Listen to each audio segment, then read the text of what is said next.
So yeah, I can't wait. I think it's gonna be a great experience. Yeah, and there was that lovely photo that you put on your social media channels of you. Was it at Trials in 2012? Or I don't know where it was exactly. It was Yeah, at the London pool, wasn't it? yeah. And then, however, 9 years later, you're there breaking the British record and putting yourself second in the Mhm. world. That must have been nice to sort of come full circle and know that all this hard work has paid off eventually. Yeah, that photo. So it was me and my sister and our family friend Ellie, and Ellie sent me the photo a few weeks ago. Um, she was like, "Oh, do you remember this?" She was just going through some old photos, and I remember that photo being taken, but I hadn't seen it in years and years. And yeah, we just went in and popped by. I'd only just started swimming at the time, and I kind of had a bit of interest in it, but not massively. And it's quite surreal that it was at the London pool, and obviously that's where Jameson qualified for his spot at London, and obviously went on to get that silver medal. And the coach, obviously standing on poolside watching that, will have been David McNulty. And then 9 years later, he's taken me through to my 200 free final, and I secured my spot on my Olympic team. So it was a little bit surreal. It's almost like a full circle. And she sent me the photo a few before trials, and she's like, "You'll be swimming here soon, and hopefully booking your slot on the plane to Tokyo." And yeah, I thought that contrast was quite a cool photo. Nah, that those stories absolutely lovely, aren't they? When you look back at it, I mean, Yeah. yeah, how full circle it has come. And just I suppose when we're talking about you as a young swimmer, you come from Maidenhead Marlins, is it? Is that the club which you swam for?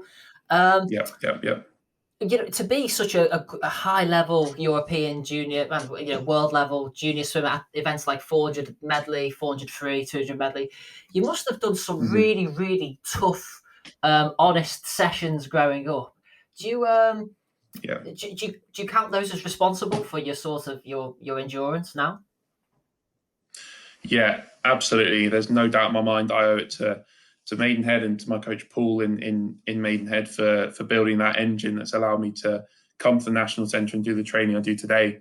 You know, my sister was my training partner growing up, so I owe her massively for getting me through some of those hard sets. I mean, there were times where I definitely didn't want to do it. At times where I didn't even want to keep swimming, to be honest with you.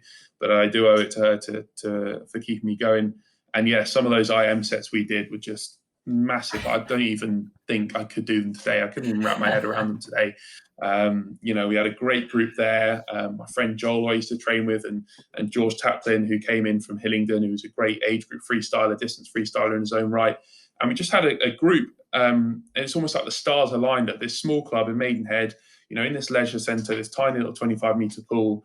And we just had a group of people who just loved the hard work, wanted to get their heads down, responded so well to a coach who was passionate about the sport, had absolute faith in the program, and would just do anything that was thrown at us. It was almost like the coach said, you know, that saying where it's like the coach says jump and you just say how high, and it was literally like that.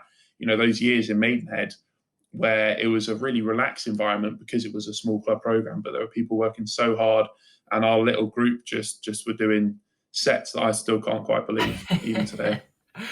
Yeah, no, I mean, and it's as I think that's one of the best things about Olympic year is that you see not only as somebody as a spectator, you see in the athlete's eyes that just all of this work from years gone by has just come together right at the right time, and it's great to see, Yeah. mate.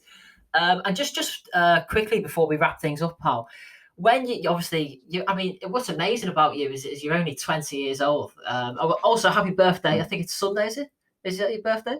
It is, yeah, yeah. The big 21st on Yeah, Sunday. good. But I don't think you'll be celebrating like most 21-year-olds. But I think most of I them, don't think so. yeah. But I tell you what, mate, they'd all swap circumstances for you. That's for sure. With the Olympics coming up, but Yeah, yeah. it just when you look forward, when obviously you're a young swimmer, got the rest of your career ahead of you. When you look back at your career after you've sort of hung your goggles up, is there anything by then that you Yeah. want to have achieved? I mean, I think, you know, doing the time I did last week, it opened up a lot more possibilities. And I started to think, right, I could be up there with the best in the world and medal hopes and all this exciting stuff on the world stage soon. So, you know, I couldn't even put a cap on something I want to achieve and say, all right, I want this many medals, I want to go this time or something like that. I just want to keep improving, to be honest with you. And I like to think if I can do that, then the results will follow. And just take it step by step and year by year. I want to go and do my coach proud. I want to do Team GB proud. I want to do my family proud out in Tokyo this summer, and just make sure that when I do wrap it all up, however many years down the line that may be, that I don't look back and think, if only I'd done this, or if only I'd trained a little bit harder on these sessions.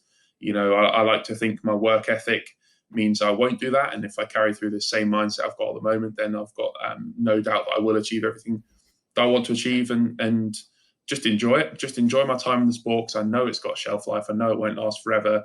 Make the most of traveling and living this really lucky life. And because I'm in the lucky few who are able to do that. And I think, if I can look back and think all that, then I'll be happy. Good man. Good man.